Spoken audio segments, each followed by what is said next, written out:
Good morning. Today's Chavdal Tevis, which is the yard site of the Alter Rebbe, and we of course learn in these classes the Alter Rebbe's Maimarim, as per the Rebbe's directive to learn the Torah Ohr, the Chassidish Parsha of the week, Parshas Shmos, Chumash Shmos. First Maimer is Ve'elu Shmos B'nei Yisrael B'nei Mitzrayim, and the Alter Rebbe asks several questions that are troublesome or not typical in this Maimer, in this parsha, and by way of explaining them, he's going to introduce various different concepts which are important and very helpful to understanding the deeper dimension of what's going on here in the parsha.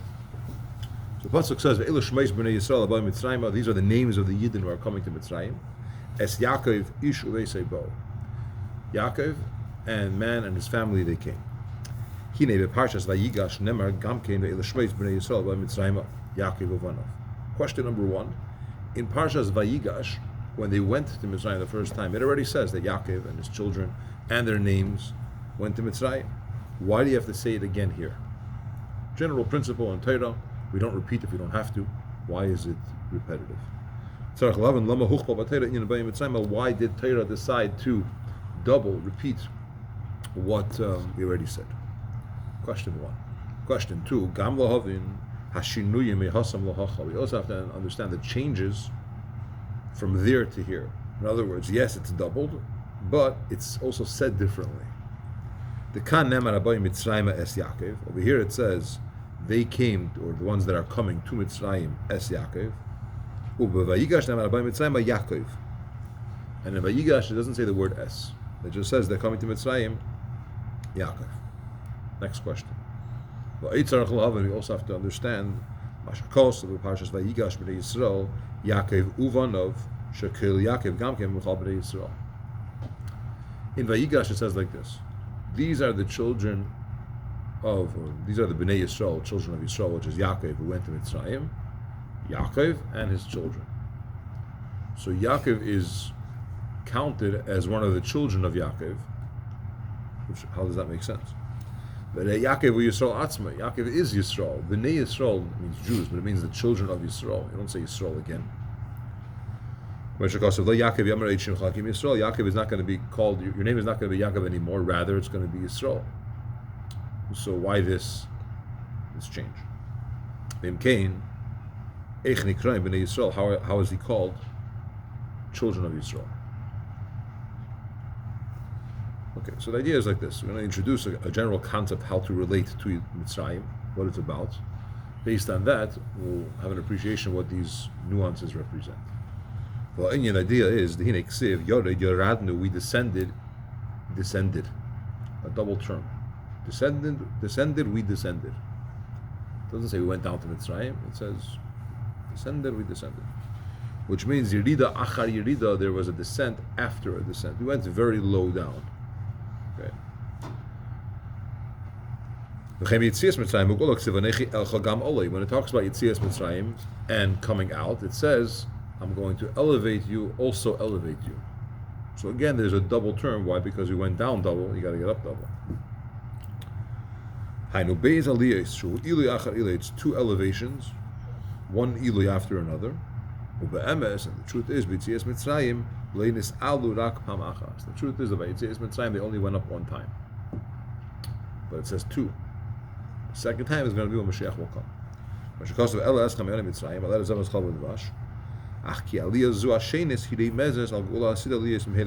second aliyah that it talks about, El Gam Oloi, two times aliyah, refers to the aliyah that will be when Mashiach will come. May it be speedily in our days. Okay. Because it says, like the days that I took you out of Mitzrayim, I'm going to show you wonders. This expression of this pasuk, that like the days I took you out of Mitzrayim, I'm going to show you wonders, means that there's a comparison to the final Geula and Geulas Mitzrayim. Something about it is similar. What's the connection? What's the comparison between the Geulas that we're in and getting out of this Geula, and the Geula that was then? So the similarity is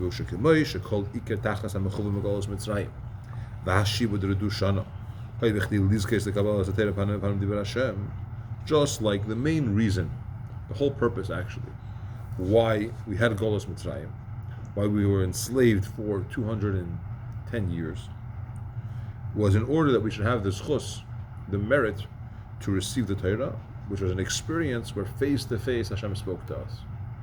So the process of being in Mitzrayim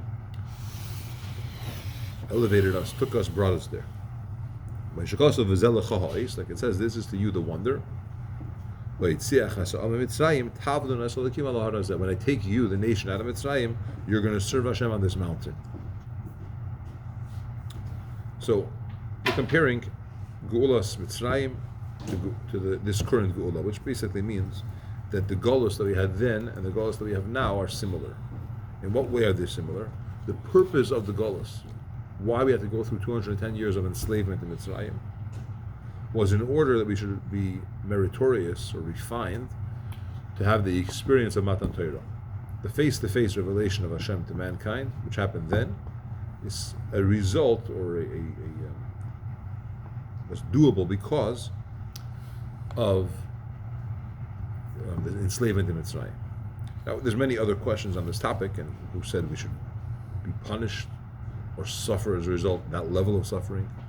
Hashem could do it without that process. But on a surface level, what he's saying is, Golos Mitzrayim brought us to the ability to have Matan Torah. This Golos that we have now, Kach kol erichas haGolos hazeh, ukedei lizkes legilui pnimis haTorah. This long Golos that we have now is also in order to merit to the revelation of Pnimis HaTorah. There's the external part of the Torah and there's the hidden parts of the Torah, which were also given then, but it wasn't revealed. When Mashiach will come, it's going to be revealed secrets of Torah. And that level of revelation happens as a result of this Golos. Just like the first Matan Torah, there's only one. But just like Matan Torah happened after enslavement in Mitzrayim, this current Golos, which is much longer than 210 years, is going to result in a revelation of Pnimis HaTorah. She'yeh la'asid lavim Mashiach mukam. Keep it Matan Torah yakabalas HaTorah niglis, because in Matan Torah you had the giving of the revealed Torah. It was given to us by Matan Torah. Our Pnimis Torah yagilu shalhem la'asid lavim. But the inner dimension, the deep reasons of Torah, which means the mystical and the secrets of Torah, those will be revealed when Mashiach will come. Now it's important to mention, we keep saying 210 years of enslavement. Technically we were there 210 years. Enslavement was only about 90. Baruch Hashem. But still, being in Mitzrayim is that Golos. And I shouldn't say only, 90 is a lot too. So you look at communism in Russia, 70 years, just over 70 years. It's a long time. 2 years is too long. Correct. And regarding this second Geula, Mashiach will come, it says, I'm going to show you wonders. Like it says, face eye to eye will see. That's a wondrous thing, that a human being should be able to see that level of godliness and perceive that dimension of secrets of the Torah.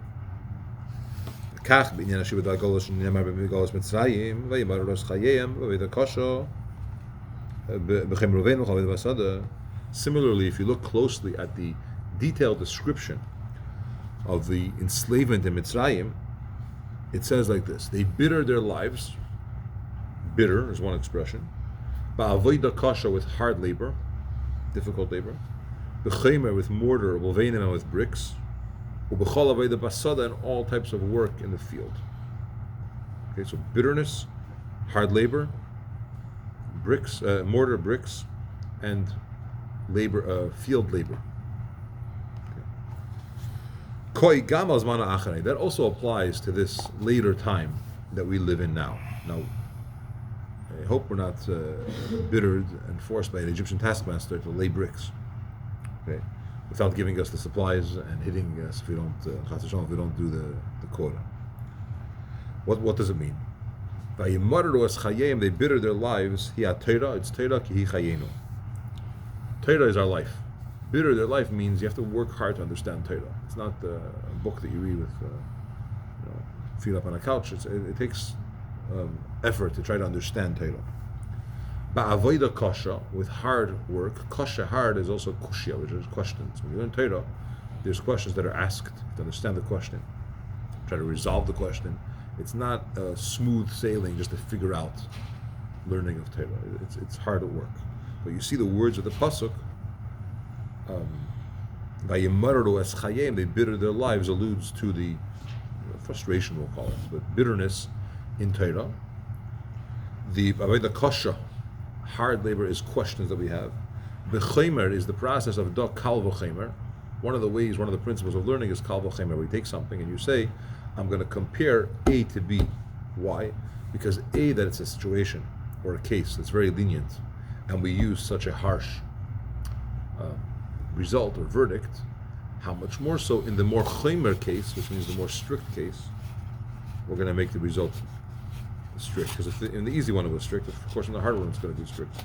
It's a method of learning or deducing laws where you could learn halacha from one and apply it to another. But it takes effort and hard work and mental toil to apply it, to figure it out, to see which one's actually more lenient, which one's more intense, extreme, etc. That's the fourth one. B'chemer is called b'chemer.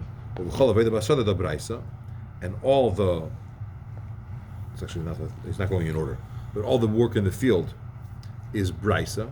Brisa are mishnas that are not published as mishnayos. Okay? They're considered to be scattered around. Similar to a field. In the city, everyone's together, it's gathered, it's more civilized, orderly, if you will. The field, a lot of things are okay over there. It's supposed to be that way. It's field.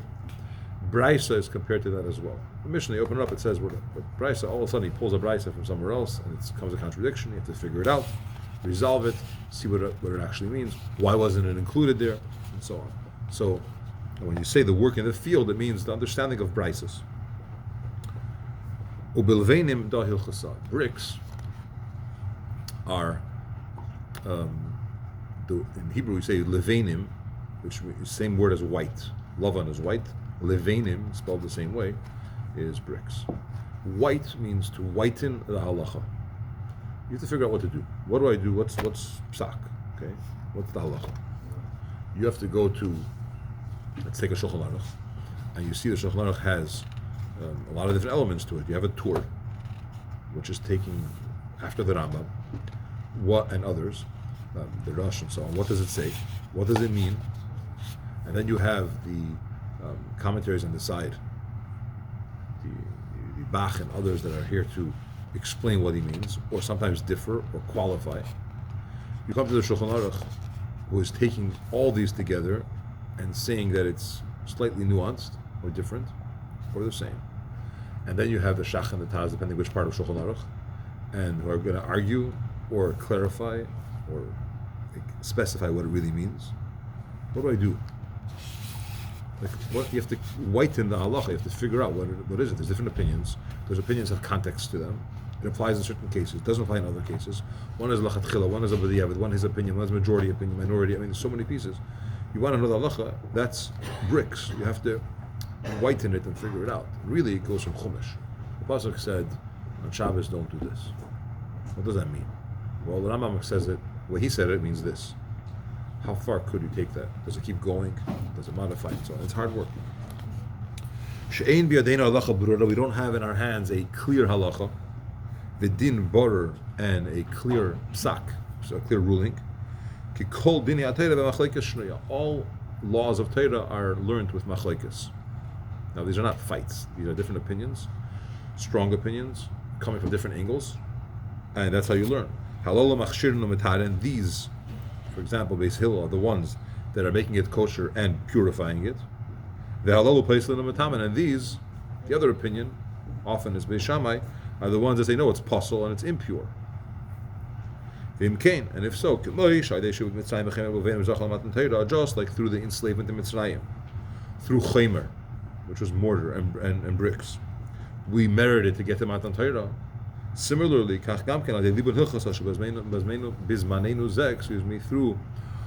whitening the halacha, which happens in our times, meaning In our days, we're not doing the bricks and mortar, but we have to break our heads in trying to learn Torah and understand it.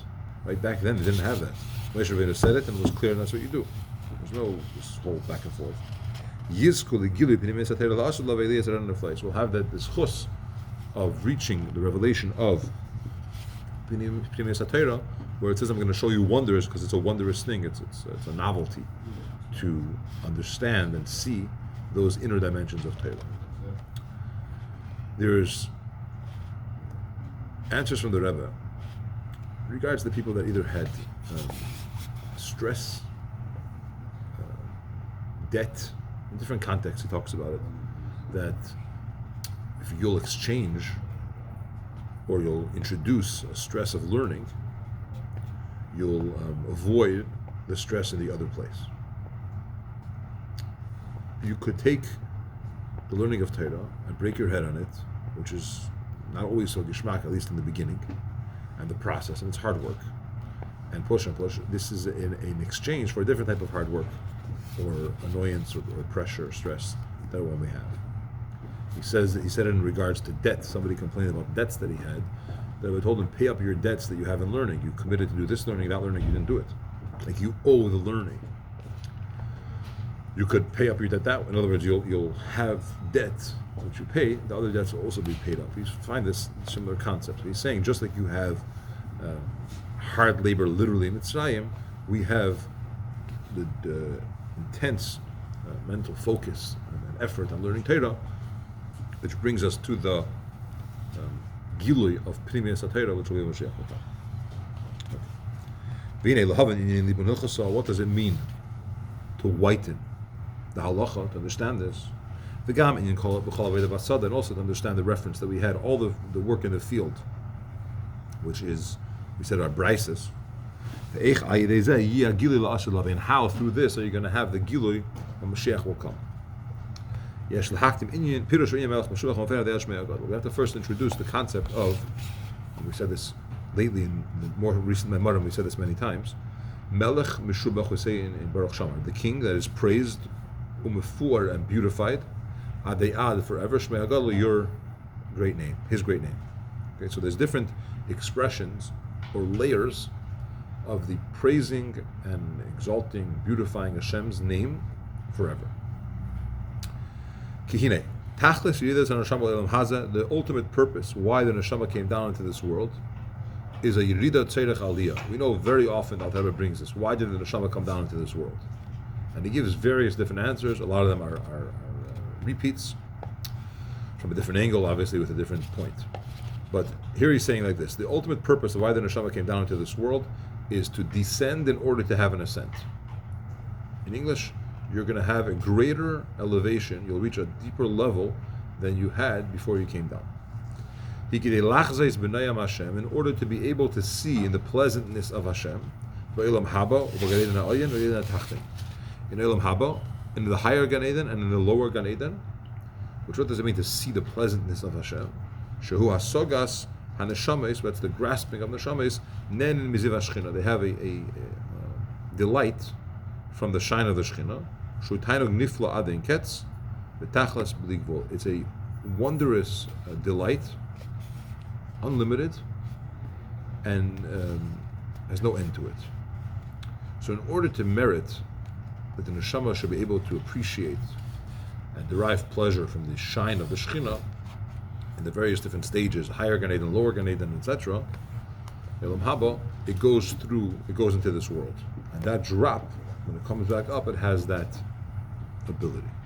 Now we have learned that despite as great as it is, we would rather be here and do mitzvahs, because that you have the essence of Hashem. But on a basic level, the neshama process and the millions of neshamas that have been on this earth, the reason why the neshama came down was in order to go back up and have that. In Svarim, you only find a reference to higher Gan Eden and lower Gan Eden. But the truth is, there's many levels of Gan Eden. We say it generally too, higher and lower. But in the higher and lower, there are many.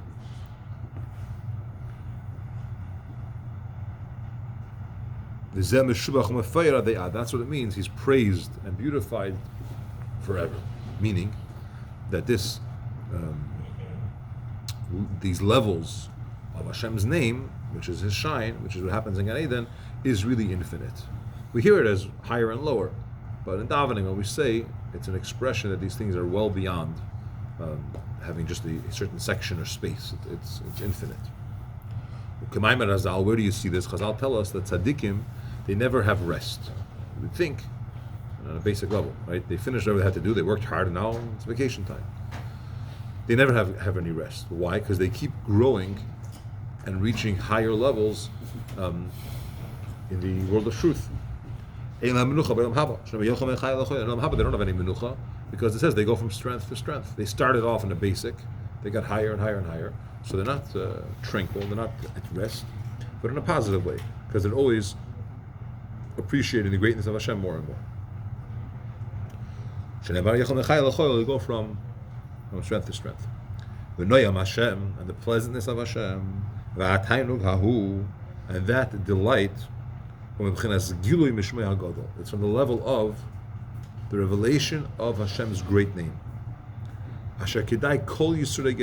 All of the anguish, the pain, the suffering in Gehenna is worth it in order to see the pleasantness of Hashem.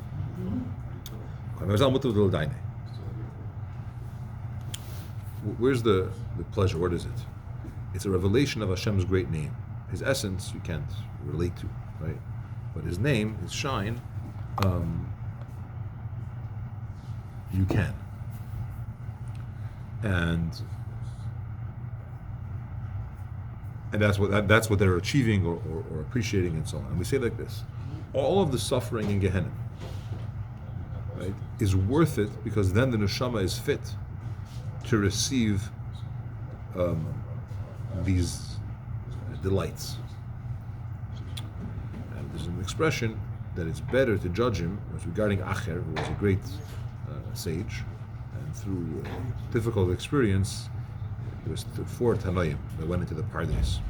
Right? One of them passed away, one of them lost his mind, one of them became a heretic, and only Rabbi Akiva went in peacefully and went out peacefully. But the one that became a heretic was it says about him, it's better he should be judged based on his behaviors and go to Gehenna, because that's what the judgment was going to be. But then as a result, we'll get to Gan Eden.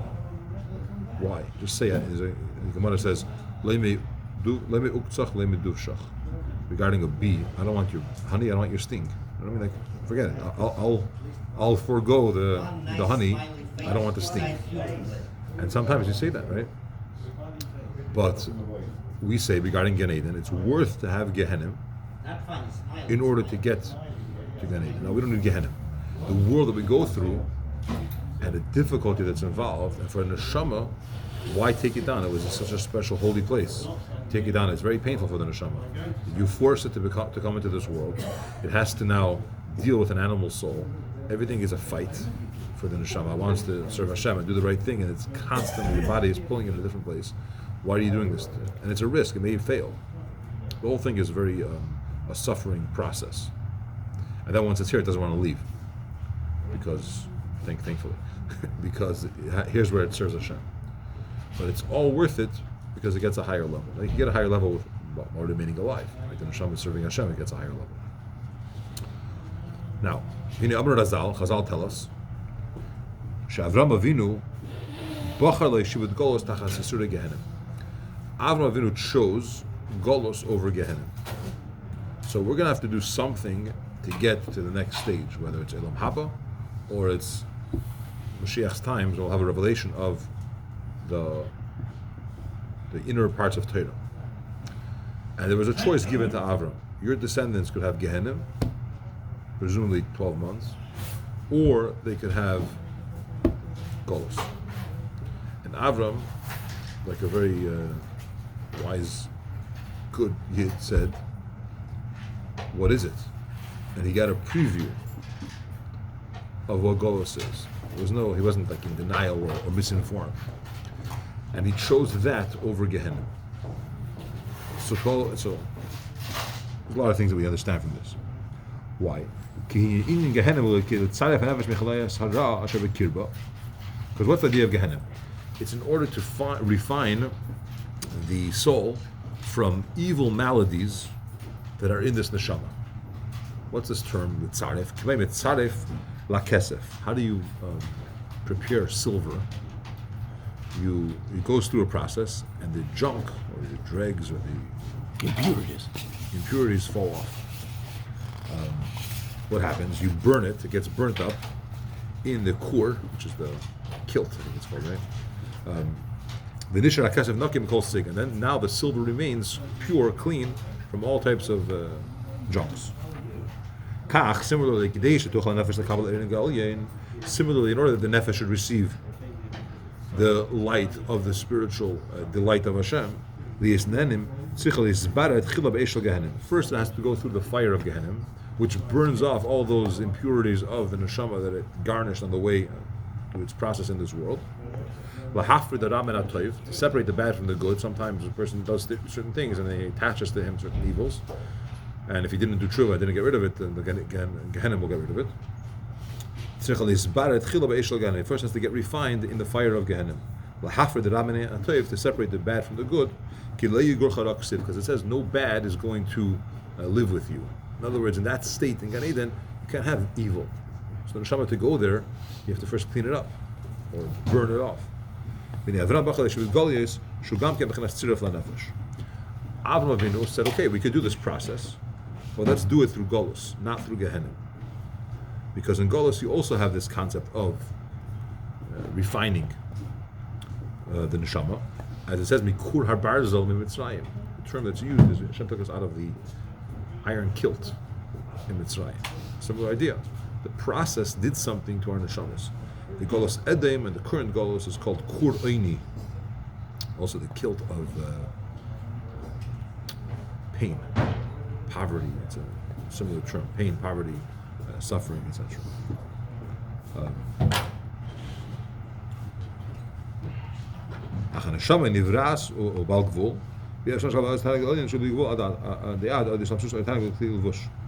Now, the neshama, however, is something that's limited. The neshama is a creation. As holy and spiritual as the neshama is, it's finite. It's a creation, and all creations are finite. So in order that it should receive this light, which is infinite, it has to have some kind of parameter, or else it won't take it. That parameter is Torah. Torah is referred to a garment. It engulfs the person. It surrounds the person. Torah surrounds you like leather around the person, like clothing, garments. Similarly, when a person learns Torah, he has that ability to receive that light which is infinite, because you have to have some receiver to get it. Especially if you're finite and the light you're trying to get is infinite, there has to be some kind of, what's the right word? You have to prong it in, that fitting has to click. I think it's time, right? Yeah. Thanks for joining. Join us again soon. It's Hashem. Thank you.